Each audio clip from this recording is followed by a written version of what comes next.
अखिया लड़ल बा जब से अरे दिल में करार नहीं से डेरा थोड़ी समाज से ना डेरा उठा उठा उठा ठीक बाटे उठा जल्दी ना बैठे बैठे दिलवा जब मरद के हमरा मिल गइल बा जब मरद के हमरा के मिल गइल तू हमके कुछ ना कर चल निकल निकल ए तू निकल निकल ऐसे निकल काम कर हां निकल निकल निकल निकल जल्दी चल भाग भाग भाग भाग जल्दी भाग भाग जब मरद के हमरा हमके मत मार दी हो हाय देखा जब मरद के हमरा के तुम घर में रहे थे घर में मैं टंकी लेके रख ले दामाद के बोला के पसरल बड़ू है जबा का तोर दादी गेलिए रे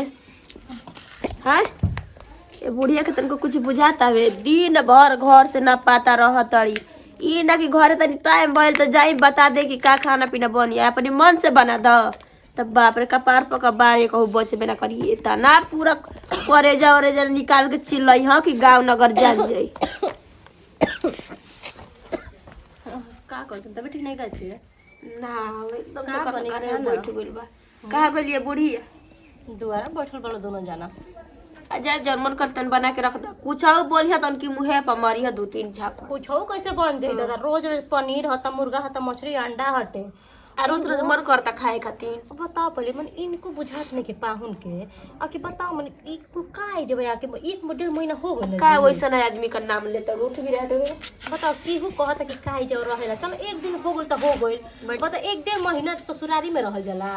अल्लाह शर्म रही तब लोग हट रहा मार लागेला कि ए जुकिया मेहरारू भी वो कने तनको रहे के मने ना करेला ओइ जुकिया ए जुकिए जब देखत तब दुख सुख कने का त बतियावत रहेला जब देखबू तब एक ही जगह बैठ कभी कौन दुख ला जान जा तो चुप हो जाला लोग जान तो चुप हो जाला पता नहीं कौन दुख सुख बतिया हमके तो कुछ शौक लागत आवे कि कहीं इनन में चक्कर नहीं खेल चलत आजकल बक ई का कहतन जी दामाद में आईथी में देथी में सास में चक्कर चक्कर नहीं को विश्वास करस ना ना हम ना मानो ई बात तो नहीं खे ई कुल थोड़े को हो सकेला बतियोला से लागेला ना तोहके तो अब बताई था जो तू सास न हरी ई कुल बात नहीं के चक्कर छुकर नहीं के का करबो इतना खीसे बढ़ जाता मन उजा जाता ना कि कहे के पड़ जाता इनन लोग के जात नहीं कर रहो ठीक नहीं के न जी अहू में जानत नहीं एक टाइम खतम तब न सुबेर में दोपहरिया में शाम में तीन टाइम किस्म किस्म के खाना शाम से आइहो कहेली कि बना बसो आ तनी से हमनी के भाई आवल से तो कुछ इनका जुड़ेला ना करे धरे के नहीं खेलो बस रंग बिरंग का खाना ना चाहिए बैठल बैठल एक थरिया दादी का करते जो ला शर्म रही तब ना जो देख दादी का करते देखता ये द्वारा देख के पूछ के आओ का बनी जो का बनी बरा कहत अपनी कमाई कर है तब ना कि सुखल नून रोटी मिली तब खा अंडा बना के बरा कहत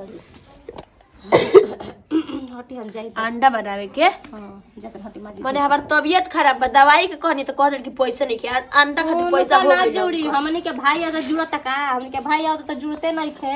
आ तनी हमनी के हित ना तावत त जुड़ते नहीं खे देखी आ ना उनका खातिर मोय चीज जुड़ जाता रोज देखा ना कहीं हम सूत जानी खूब ना कुल काम छोड़ देबे चुपचाप सूत तब तो ये पता चली कुल करे धरे के पड़ी ना तब समझ उनका गए कर धर पड़ के हमारा करे के पड़ी तू वो छोड़ दिया सूत रही है का कर ऐसे कैसे छोड़ दे दमदे के सामने गति क के रख दी एक दिन बना के खिया मस्त तब ऐसा बना के दिन भर में दूध थरिया ना चाहिए चार हमनी पांच के खाली मरत तो खाना चाहता हमनी के मारदा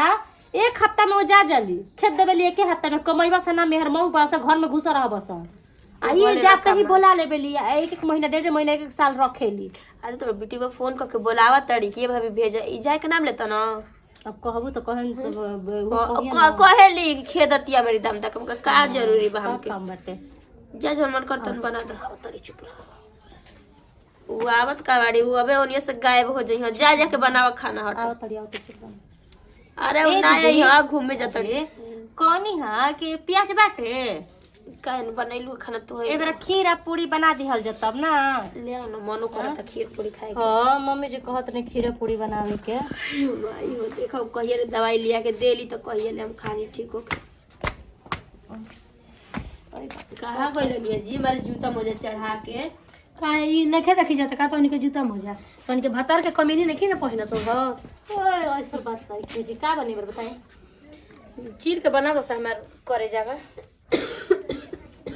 सब चले चली तो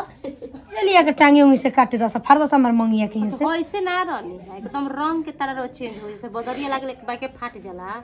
तू बड़ा कलर चेंज करत तारू चिन्ह तारू अरे बतिया का ना का गिर बतिया की तो लेखा रंग बदलेनी देख है अंडा खातिर पैसा अभी कहनी ना आके हमके दवाई लिया दी तो कहतनी कि पैसा नहीं थे तार बापा के तो कन्या खुला रही तबे ना लिया बंद बाटे तो ये कुछ सुने पला कर रहलू दिनो पे दिन जवान हो गए का लगावत तनी ये तू भेट नो भेट फेंकनो ओकरा से गोर होला दे में हां हमनियो के तंदी हमनियो के लगाई जा मम्मी जी हमके लिया दी तन के भातार वाली ना हो त किन लो सा एगो बात भातार के बताई और न मालिक बनी के हमनी के मालिक बनी अक्का जी नंदोई चिना जेब घरे बुची फोन कइले रहनी हमी कहतनी कि का माने उ ढेर खातरन का अरे बोलावत रहनी अब एगो मेहरारू अकेले रही मर्द ही जे छोड़ के ससुर रहते दुख ना होई इनको मेहरारू ने के भावत अरे तब खूब रहत बाड़ ना अपन जब मन उठी त चल जाई हम का बन यदि पाहुन छ त हमनी को निमन निमन खाए के आलू के मखनी बनल सा और टमाटर का चटनी मम्मियों को पसंद हटे खूब जने मुंह में तने बोल दे ना खीर पूरी बना तोरी बुझाला के लइका के बना लइका होके के नहीं खे जेकर लइका होके सब चकरा बना जा खूब आलू भर भर के कि खाइले पर कच कच निक लगे भर के बनाइए सब ठीक ना अरे भेज दी ये लइके ठंडी का दिन बहुत उदासल होइया ये कुल लागल बाटे तहार उदासल तू बाड़ी न कोई तो बोला ले ओकरा के फोन करके हाँ तो सब लेके जे के देखाओ मरद के लेके दामादे के लेके रहत हवे हम उ का बोल देनी अबे सुनिया तो कहिया कि दामादे के लेके देखली ह चल मुहे अब कहा गल त का करी अब जाई हो ओकरी संगवा लाग बज के बनवा देई या ना त कही कि छोड़ देले बड़ी हमारे ऊपर अरे बुढ़िया के ना समझ में आला कि तनी उनकी संगवा काम धंधा करवा दे त किसिम किसिम का खानवे पिए के चाहिए इन लोग के चल काल बा भाई ठीक है और कैसे कहाँ झंझट के चलत ना भैया कह तड़ा ठीक बा लेकिन जानता ना कहाँ आइल बनी बुझ गए नहीं बुझ गेला ना ससुराल ह हमार त तू का लगबा तू बुझता ना बुझता ठीक बा अब तो ना कि कई दिन एज के बानी या काहे खातिर मानी बात समझ में आवता ना हाँ सही बात। आई जान तर केकर पहले है ठीक है केकर नाम बतावा सारी भी है हाँ भाग गए देखा नहीं कपड़े पहन अब ज्यादा नौकरी है ऐसा ना कि अब मान ला कि कपड़ा कोई गो बाटे तक केहू का पहिरी अपने घर कर अपन आदमी पहला से काम पहिरेला बता तब का अब मान ला कि ठीके बाटे चलो जी तो चलल जी ठीके बाटे कोनो बात नहीं के चल ना पकौड़ी उकौड़ी बनल बा यार तहरा के रही के ससुराली में ना 4 गो 5 गो लइका दोस्त हो गलो तू जिगरी हमार दोस्त हो यार का ठीक बा ना ठीक बा चलो लेकिन तो के ना गाड़ी दे ना ताके रिगाई एगो भाई की तरह ताके मानिला ठीक ना अब इना कहब कि हम अपना सर के तोरे नहीं ताके गाड़ी दी ना ऐसा ना भाई की नहीं मानत नहीं ठीक बा ना आ चलो आ जानला कि ना हमार कितना मान जान होला हैं ठीक बा ससुरारी में आदमी जाला त कितना मान जान होला मीठा पानी में प्याज डाला ठीक बाटे तो संगे रह जोन बनी चाय पानी खीर साली पूरी बड़ी दाल साली दाल बड़ी बाड़ी लेकिन अब मैंने मत का गाड़ी मत दा, ठीक ना मर दे वाला ठीक बा कोनो बात नहीं के अब चला ठीक बा चल यार मजा आ गई यार क्रिकेट खेल के यार है बहुत मजा आया है एक ने कल चक्कर आए चलो जी ठीक ना तबे ना जीतल जी यार मजा तो आइले लेकिन हार गए नहीं जा 7 रन बनावे के रहला 20 ओवर में हार गए नहीं जा तब तक काल जीत जाने अच्छा ठीक काल चक्कर है ध्यान देले रहेगा बा ठीक बा फिर बाद में मिलल जी ठीक बा बाय टाटा जा चला हो कोनो बात नहीं खेल कूद तो लगला ही रहेला टेंशन नहीं के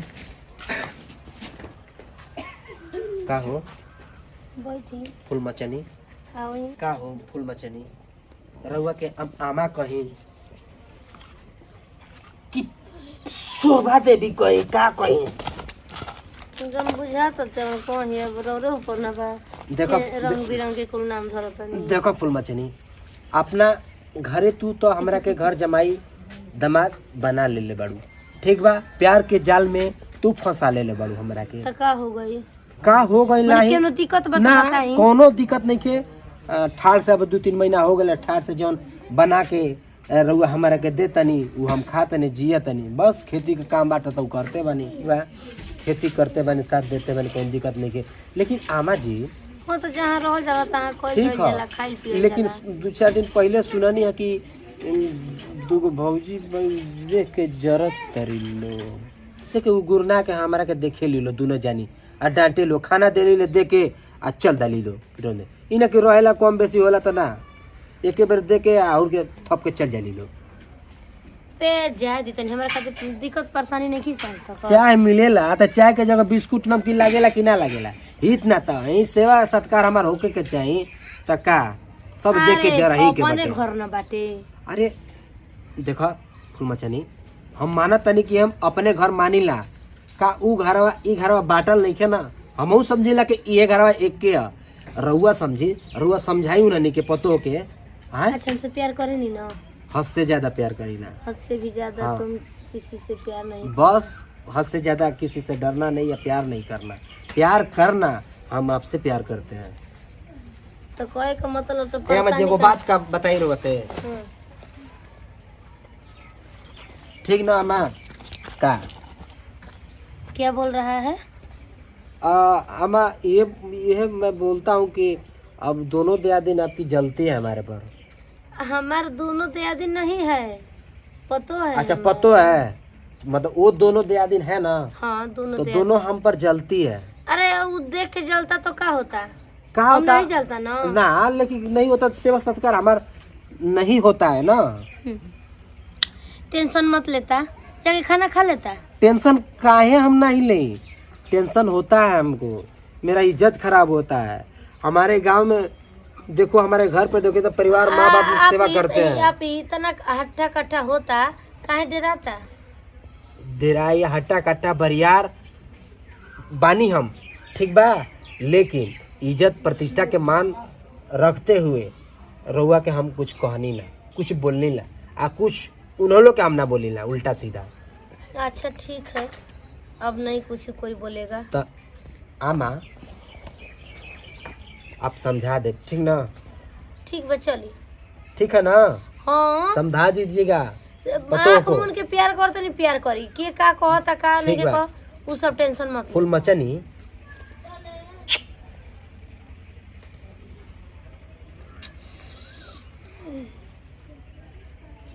फूल मचनी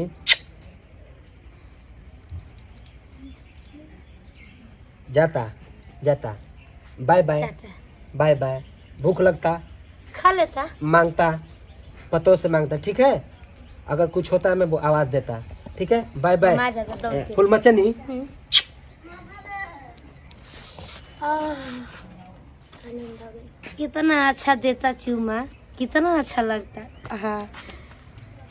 अरे तो एकदम ती गदगद आ गई कितना फ्लाइंग किस करता है ना निक लगता है सच में हम तो प्यार करेंगे चाहे कुछ हो जाता मानेंगे नहीं यहाँ से देखता है क्या होता है भाभी खाना दो लगले ना ठुसनी हाँ क्रिकेट खेल के आओ तनी खाना था भूख लागल बा बहुत जोर से भूख लागल बा खा खा के तब पूरा मोटा गइल बनी अरे कम से कम अपना घर हो दुआरे जाए ए जीरो के एक बात नहीं देखी कहे के बुरा अरे मत मानो दुआरे का जाए एक हम अपन घर मानिला काम देखी, धंधा ना सच करीला पूछी का तो ई तरह घर ह ना सच पूछी तो ना हो लेकिन ई घर हमार सार कह ई देखी जबरदस्ती कर रहल बानी ई तो जबरदस्ती मैंने कि कर भाभी तू हमरा से जले लू कि प्यार करे लू कि का करे लू ला हाँ? आजकल ये तो बाटे अगर सही शिक्षा दा एक बात कहे रहुआ के भाभी तू सरह से एक लगू मिनट हम नंदोई लगो एक मिनट पाहुन हम रोके गलत थोड़े बोलते रे जान तरी गांव नगर वो के का कहेला कुकुर कहेला रो बुरा मत पाना रो सास जो खिया कहेला लेकिन हमरी मुंह पर ना कहेला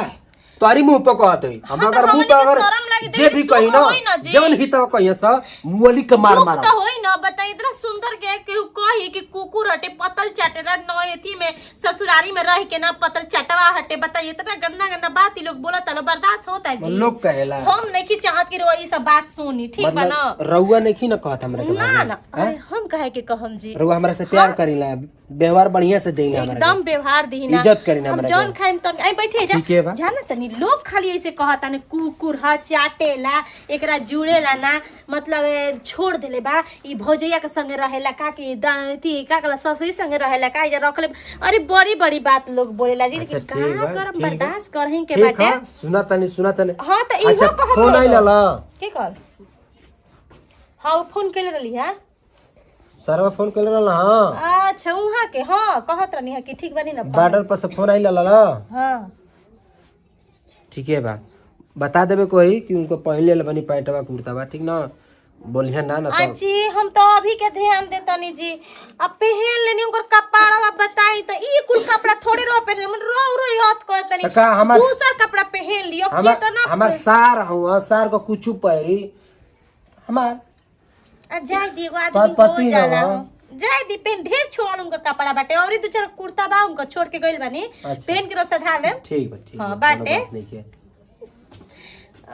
ठीक है ठीक बा बेबी जा जा जा ठीक ठीक बाटे बा। खाएं कुछ ना ठीक बा जा ना ना ठीक भाभी हमारा से हमके दिलासा दे तड़ी कि बतावा तड़ी जरा तड़ी हमारा से लागता देख के जरा तड़ी लो रहब ना घरे मैं आमा जी में गलती बा मैं हुए कुल कराओ तनी मान ला चली ठीक बा कोनो बात नहीं के जाते तेल लगावे गोड़ दुखाता तो भाभी से भाभी हे भाभी एक्शन चलो कुल काम तो हो गई देख बोतल मंगौला से पता ना के आवता कि बोतल में खाना सही बोतल में मंगा के रख ले बिया नगद होई मुंह झौसा के खियाए के बा रोज रोज पर कर बाटे 3-4 टाइम बाप रे बाप दिन भर खाना बनात हमन का हालत खराब हो जाता वे लइका वाला का खुचुर खुचुर तनी तनी दिन भर खाता वे काम धंधा तो ये नहीं कर दूसरा का बनावल पैसा पावत तो घोटे तोड़ा अपन तो जागर नहीं कि तू बना के खा लेबा पी लेबा तोर को लाश नहीं कि हाँ 2 महीना हो गई हो भगवान जी आ जाके तनी कमाई धमाई चाहे अपनी घरे दुआरे मैंने का जी लाज चल बाया फतन को घर जाए के टाइम नहीं का के बोनर लेखा मुंह चलावत रहे एक बार जवाब निकलत है जी आपके न जाए के नहीं खे का भाभी खायो ना देबू हमारा के देखी। कितना तू तो हम लोग देख के जरा तर लो पुअर लेखा मत हो दिया थूकी उठा के फेंक ले जाके नौकर नहीं जाए आपको आके आके एगो तो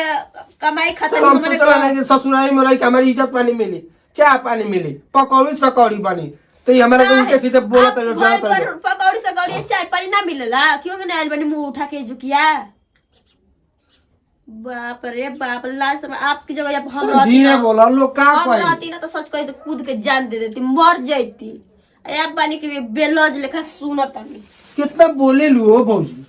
कितना बोले लू ऐसा ढंग से रही ना बबुआ केहू ना पूछी आपके और ससुरारी में 2-4 दिन रहल जाला महीना 2 महीना ना रहल जाला समझ में आइल भाभी ठीक बा रहल ना जरा चाहे रहल जा 2-4 दिन रहल जा चाहे 1 दिन रहल जा लेकिन हमके आमा जी रोकले बनी आमा जी कहियो तब हम चल आमा जाए जी तो हम लोग के काला से हम ना जाए ठीक ना हमारे कोई गढ़ा में कुछ बा हाँ तो कुदर के दिखाओ था तो कहवा के दिखावा ना अच्छा कहा के दिखाओ ठीक है बा बेसर मैं कहाँ जाता बैठा है जू खाली थोड़े थोड़े देखो दोनों भोजो ये बाड़ी से दोनों डाटा तड़ी सब बोलत उल्टा सीधा बोलत तड़ी सब ई कम हम ससुरार हरे दादा ससुरार साला बार बार जाए के ना चाहिए ससुरारी में जइला पर इज्जत पानी ना मिलेला साली लोग बोलावे ले लो कि आओ जीजा खूब सेवा सत्कार करब आई पाहुन आमाज आई पाहुन सेवा सत्कार करब देखा भैया लोग ससुरारी जाए के ना चाहिए बार बार ना जाए के चाहिए इज्जत पानी कुछ ना मिलेला खाना एक पहला दिन अगर जाए जा तो पहला दिन खूब इज्जत पानी प्रतिष्ठा खूब मिली पकौड़ी पहुन के दें चाय पानी दें दूसरा दिन तनी कम हो जाए तीसरा दिन और कम हो जाए चौथा दिन पाहुन भगाओ मैं खा जाई पाहुना रुका अम्मा जी से शिकायत करो तनी ना दूर चली ना तब बुझाई अरे अम्मा जी कहती कि रहुआ घर से निकल जाए ए जो मत रहे दिक्कत बा ठीक बा शिकायत कर तनी तो का नहीं कर मिस कल आइल हो ये तो लगा था कि उन्हें का बात बा कि मिस कल आइल बेटे क्या करे फोन ना लगी अब मन चलने मन चकल मन चकड़े सुना था मन चकनी का मन चकाना एगो बोलो बात पूछी का इज्जत कितना करत रहो का चाहतनी कि हमरा के बेइज्जत होखल जो घर में हैं मैं प्यार हमसे करे नहीं ना। करे नहीं हद से ज्यादा। उ काहे हमरा के कहते लोग के घरे जाई अपना घरे दुआर जाई एजू काहे रहता नहीं। जाए तो ससुरारी आइला का मतलब ये है कि इज्जत पानी ना मिले। अरे ससुरारी का मतलब कि एक दिन रहो 2 दिन रहो का तीसरा दिन खेत दिल जाला पाउन के। कहावत नहीं सुन ले हैं? पहले दिन पहू ना, दूसरा दिन ठेंगू ना, तीसरा दिन केहू ना। तो हम बानी ना केहू नहीं खेत। तो हम हूँ कहतन कि आमा जी अगर कहस तब हम चल जैती, लेकिन रउआ कहते नहीं कि कुछ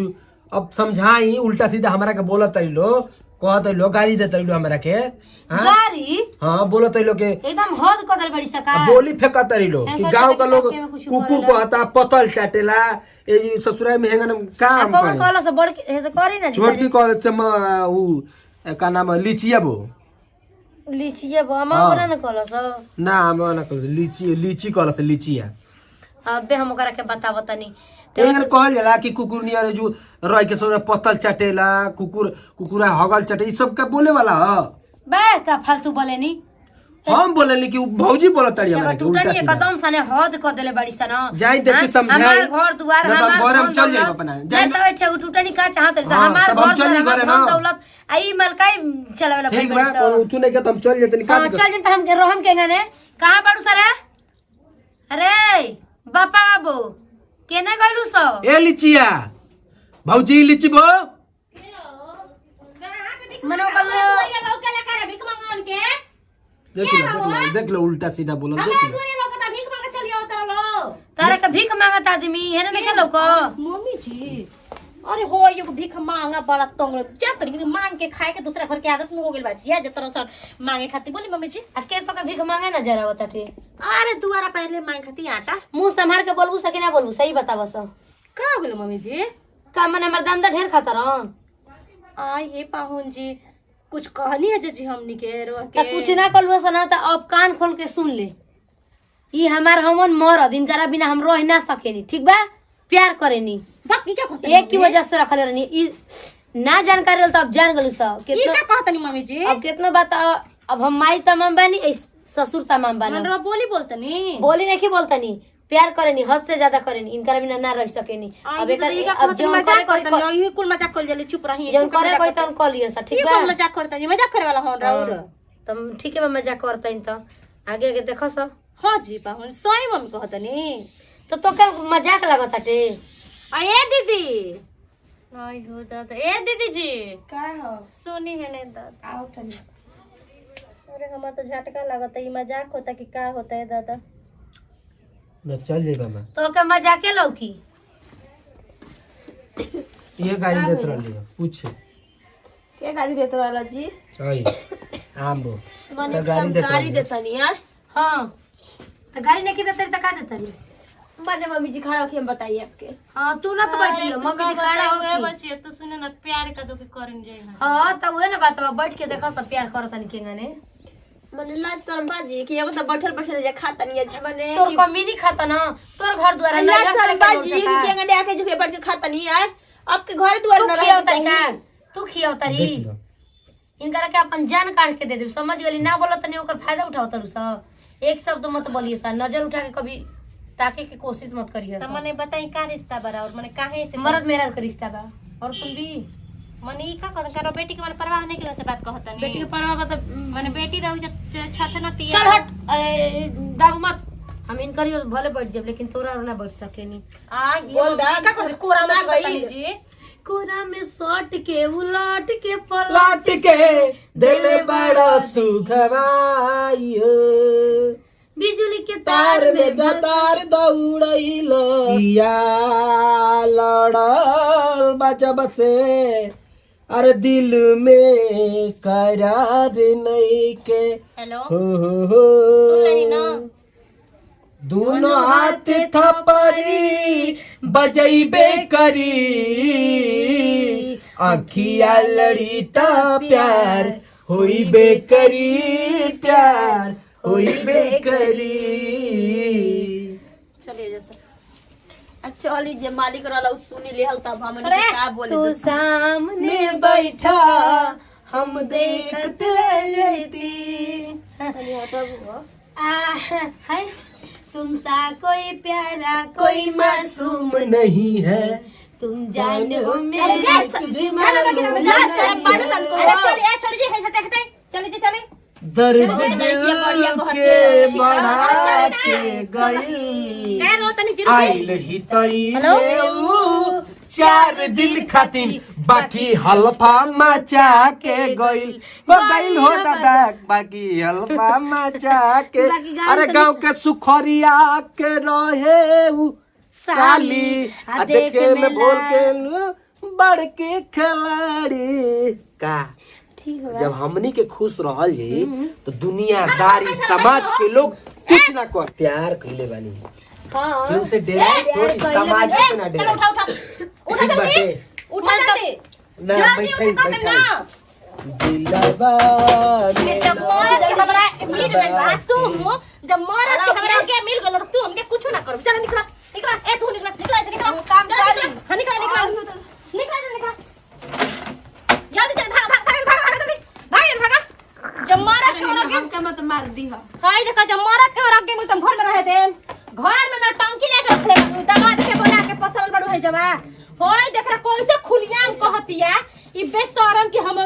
फसल बनी हमर भातार बताओ लइकी मरतिया हरतिया जे तनकी के नजर में लाज बाटे शर्म रही तब ना है अल्लाह सलाम घर के पर मरद बताओ जो फौजी की नौकरी करता आ कहता कि उ का होता घर में रे कटरा वाला बा घर में घुसी हम जानते नहीं इतना मोट भी है बुढ़िया तो दूध 4 को रखा